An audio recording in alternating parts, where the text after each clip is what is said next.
Let me say I hope you and your family are having a wonderful Easter or Passover week. Now, my week has been utterly chaotic. All 6 of my grandchildren have been at my house during their spring break. They range in age from 1 to 6. I've come to realize they're all Russians.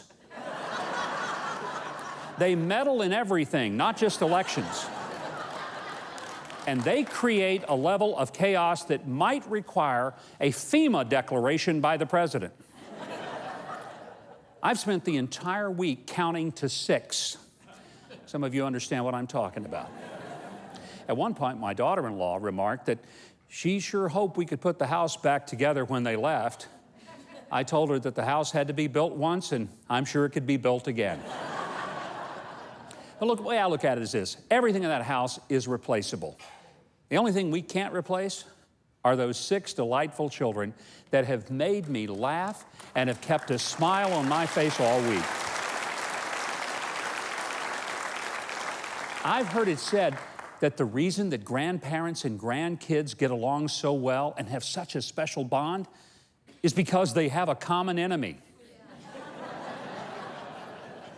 My daughter was watching my extraordinary patience as one of the grandkids was talking me into giving them popsicles for breakfast.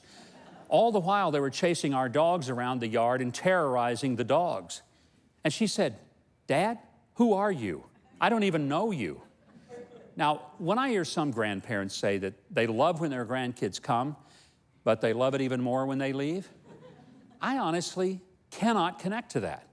I am overjoyed when they come, and I'm absolutely heartbroken when they have to leave. I really am. I cherish every minute. And while upon their departure, the house does return to order, and there aren't swimsuits and clothes and towels on every inch of the floor, and the tables are no longer smeared with stains of food, crayons, and permanent markers, it's eerily quiet, and frankly, it's quite sad. Now, I've thought about why I feel this way, and I think it really has a lot to do with Easter. You're wondering, what? Well, stay with me on this. This time of year is when we're reminded that we can't do anything that will make God stop loving us.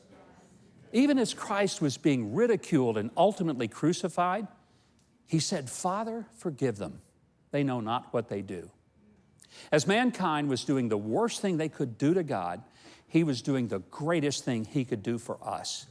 He was sacrificing his very life to give us the power to conquer sin and even death. And it occurred to me that while my grandkids might try my patience and might not always do what I ask of them the first time, they simply can't do anything that would ever separate them from my love and my joy of them. And when their parents put them in timeout, I still watch them and I try to hide my smile. So I'm celebrating the most wonderful day of faith for a Christian believer, the day of the resurrection. But it's my grandkids who are reminding me that even when I am a real rascal, I still have the love and the smile of God.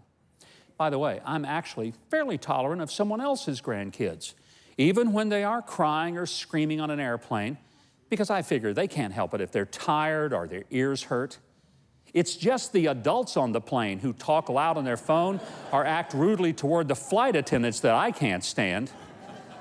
And those people need to be glad I'm not God.